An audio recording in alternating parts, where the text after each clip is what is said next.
Hi, Karlee. I'm so glad to have you on today. How are you doing? Great, and thanks for having me on your podcast today.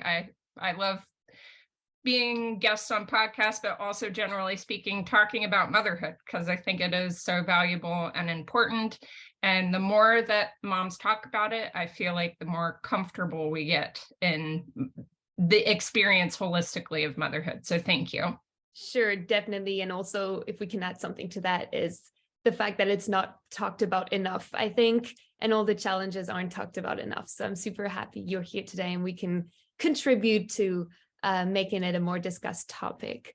So first, I would love to ask you to introduce yourself, tell us what you're up to, what you're doing, especially with the traveling milk truck and your book and everything that's going on. Love to, know more about you. Yeah, well, thank you. So just, a little bit about myself. I was a new mom traveling for work, learning how to breastfeed and pump on the go, and really trying to navigate that space with very little to no support. And I realized after some of my coworkers came to me that there was an absolute need for a resource and support for other moms to navigate the career, having a career and having children and traveling, because it's a much needed support in just all around the United States, and I think internationally as well. So I started my book, which honestly was a blog, and then it turned into resources for my employer. And then eventually it has become the traveling milk truck, which my book hasn't been published yet, but it's in the final stages. And I'm excited to share that with other moms and parents who need that extra bit of support, knowing that they're on the right journey for themselves. Yeah, definitely. Well, that is very exciting. Could you tell us maybe a little bit more about what we can expect from the book? Is it interviews, what you learned by, through talking to so many people over the years, or is it like practical advice? What can we expect? It's honestly a little bit of both. I think the traveling milk truck had initially started with pointers for mom to navigate how do you manage your schedules and what do you pack in your go bag and how do you have those hard conversations at work. But then it slowly transformed into just more than not only navigating those difficult spaces and conversations, but I've had the opportunity to interview some leading experts in the industry, including Mom of a Milk Stork, those from Moms Rising. The other piece of the book that has transformed is being able to open up that conversation with employers to update policies within the workforce, because moms going back, they really need a lot of support. So how do you navigate that? So it's a little bit of a policy conversation, a little bit of a feeling supported in the workforce when you go back. And then the other piece, most definitely, talking to other moms. I have lots of interviews from other moms, how they handled traveling and what they did to help minimize the stress of everything, because it's a lot when you're pumping and traveling or pumping and working. It's a lot for one mom to handle. I at one point estimated that I had pumped nearly 2,000 to 3,000 hours within a year, which in and of itself is another job. So how do you do both with feeling supported in that space? I'm very interested in the kind of policies aspect that you mentioned. And so could you maybe talk to me about how these conversations with employers usually go, and how, every woman can kind of improve the conversations with their employers, when they want to go back to work, when they want to feel more supported, how do you go about having these conversations, and what are the best kind of policies that you can put in place as an employer, even as well, to support breastfeeding moms or moms returning to work? Yeah, I think for employers listening in potentially, general awareness and education, and having that conversation with a mom, because honestly, breastfeeding, while it feels like a long time, or breastfeeding or pumping, it feels like a long time to a mom, because that's a lot of time and energy and commitment. But it's honestly a very short period in a woman's life. But when there's that support and advocacy in place, and care for new moms or parents transitioning back into the workforce after having a baby, then studies all show they're more likely to stay, as a happy employer, they feel more supported. There's less of a turnover rate for you as an employer. But if the time and energy is spent on education for employees, there's more advocacy around the workforce. Now, if you are a mom, what the conversations that I've had with moms who have stepped up, there's a difference between having a baby for the first time and really not knowing how to navigate conversations going back into the workforce, because there's a little bit of a fear aspect I've found for moms not knowing how to broach conversations. But if you come up with an action plan before you talk to your manager or your employer, come more like a conversation rather than asking for demands, or come to them with the question of support rather than trying to put a policy in place that may or may not come through. Just an open conversation goes a lot further than, I think, not knowing how to manage those difficult conversations. Yes. No, that makes a lot of sense, creating a plan beforehand and then kind of showing that plan to the employer. That makes a lot of sense.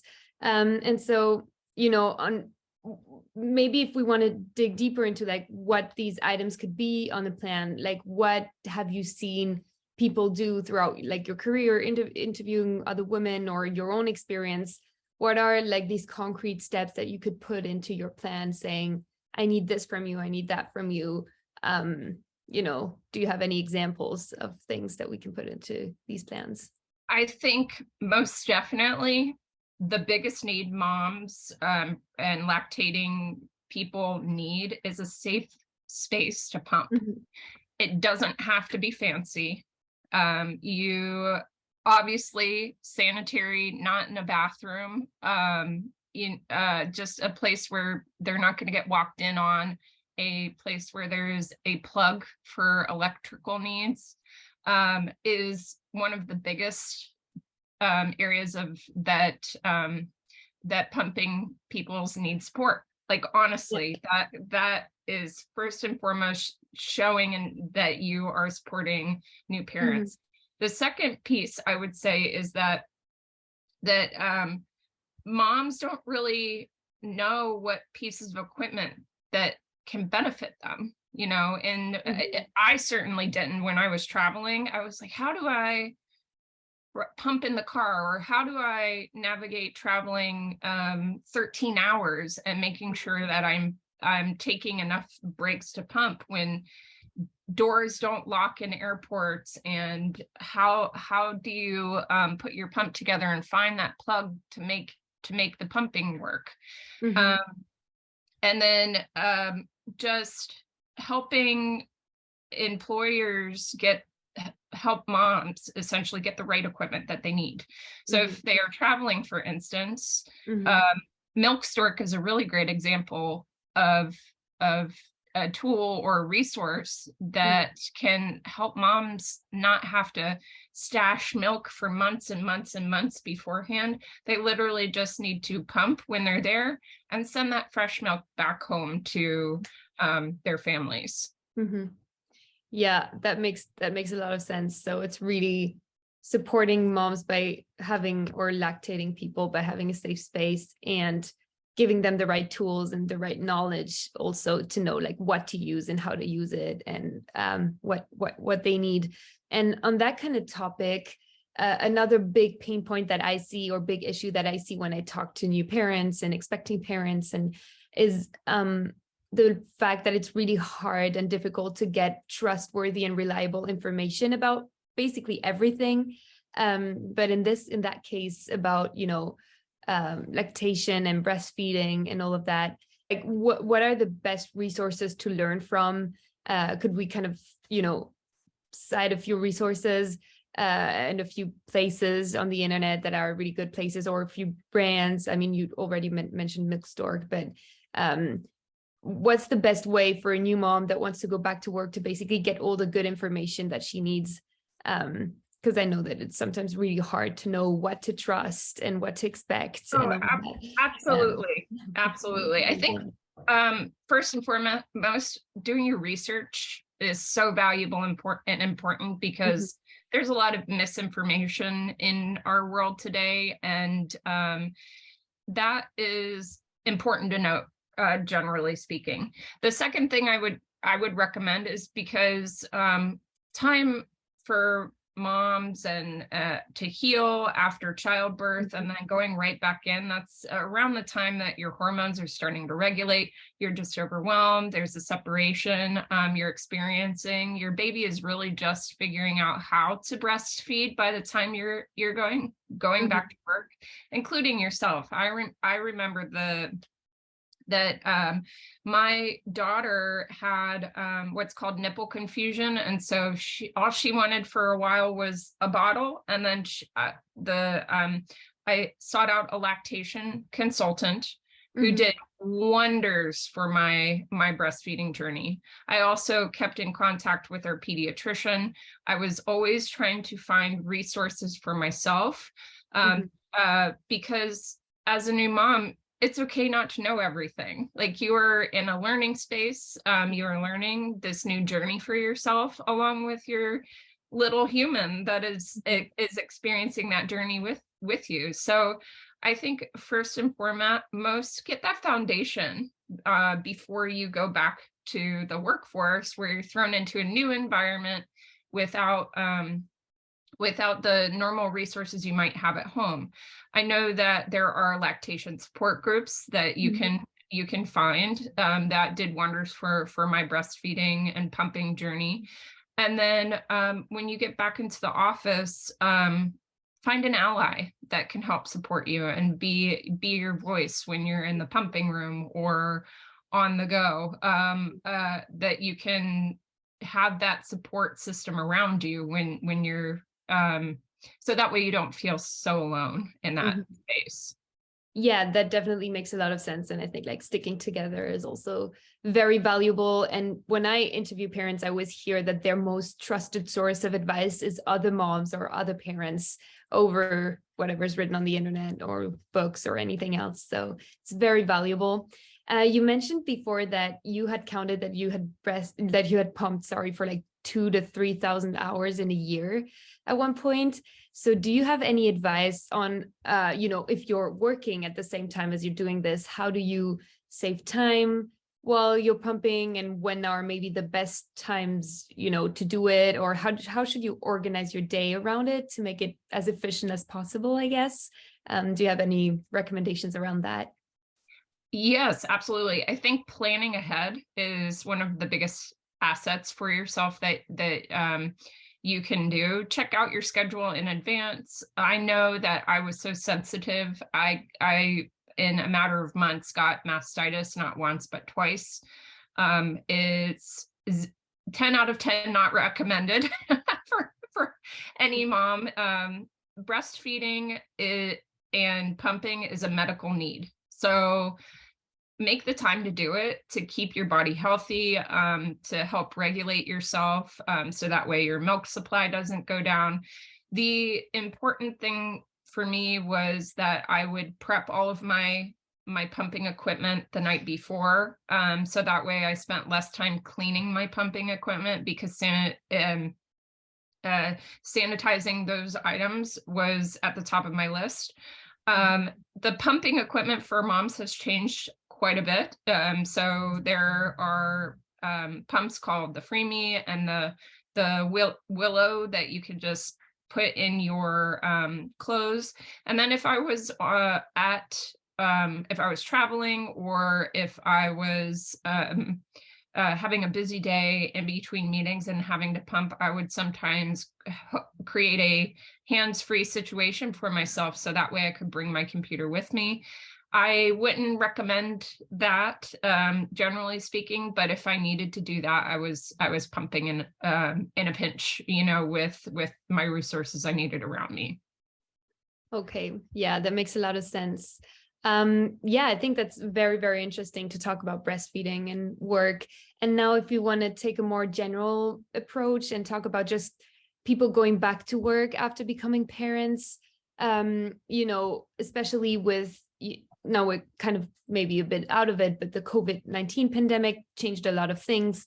So since people are still working from home a lot, and I've seen your daughter's just like walk in as well. So it's just a whole thing of like managing how to be a parent and how to work and how to handle all the things we're trying to handle at the same time.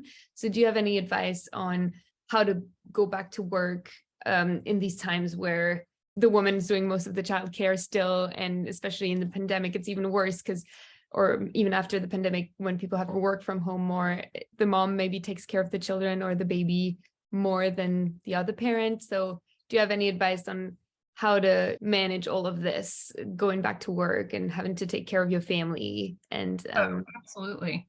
So I think it's interesting now making my transition into motherhood and experiencing motherhood through the pandemic and working from home myself now.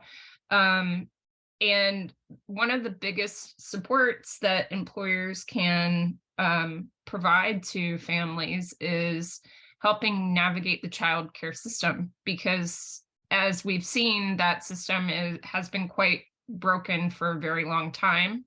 And the support systems and the policies are not in place to make sure moms and families are feeling supported in that time. With that being said, I think one of the biggest things that you can do is create a list of resources for yourself.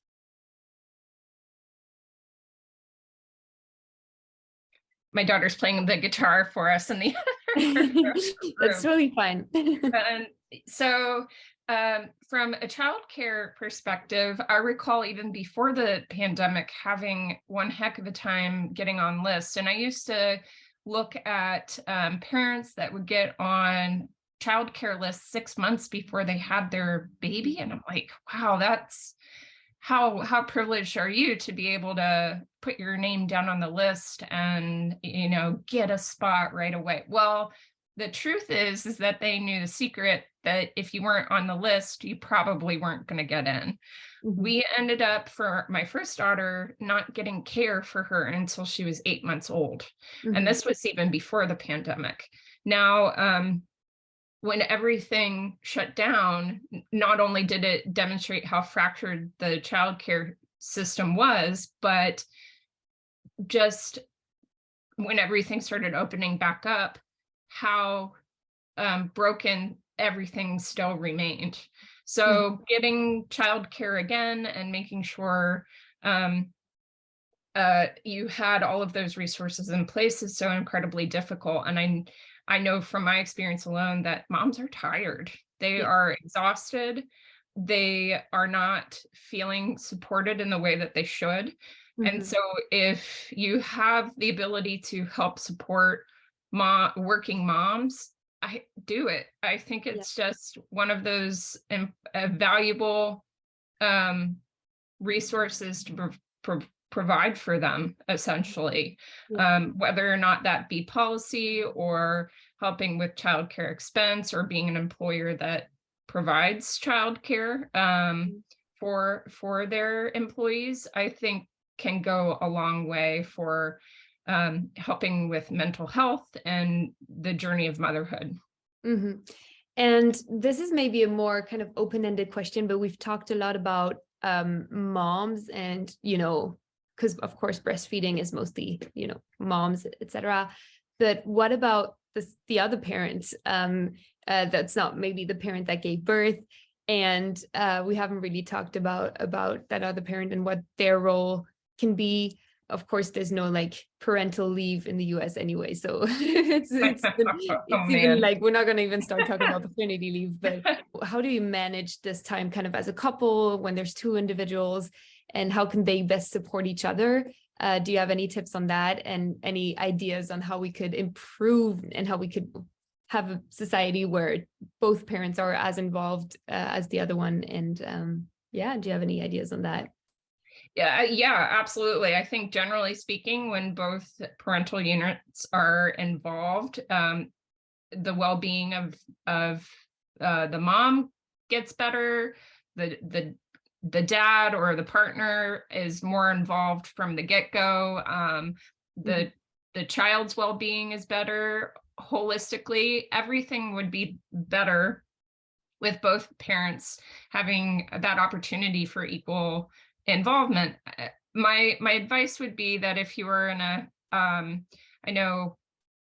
I would love to see the day come and pass where parental leave was given in the United States, first and foremost, because it's so needed and would make such a huge difference, I think, holistically in America alone. I think we could talk indefinitely about that.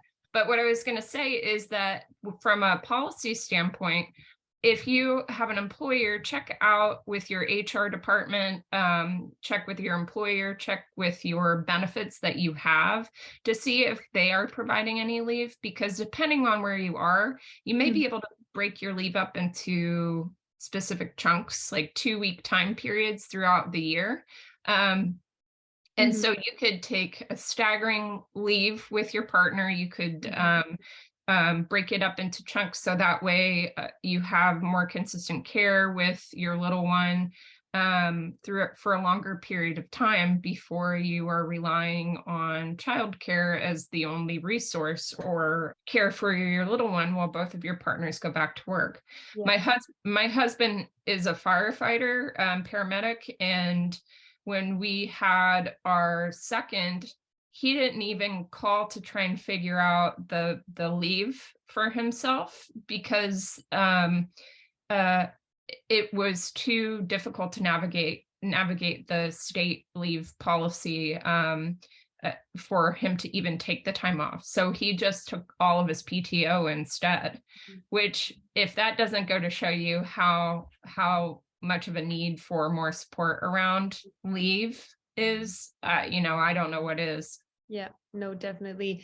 And I actually love this idea of doing like 2 weeks, 2 weeks, 2 weeks, one parent, 2 weeks, the other parent. Well, one kind of last question that I like to ask everyone that comes on the podcast is, if you were faced right now with a brand new parent or a brand new mom that just gave birth, what are your 2 to 3, most important kind of tips or pieces of advice that you would give this new parent that's just become a parent for the first time?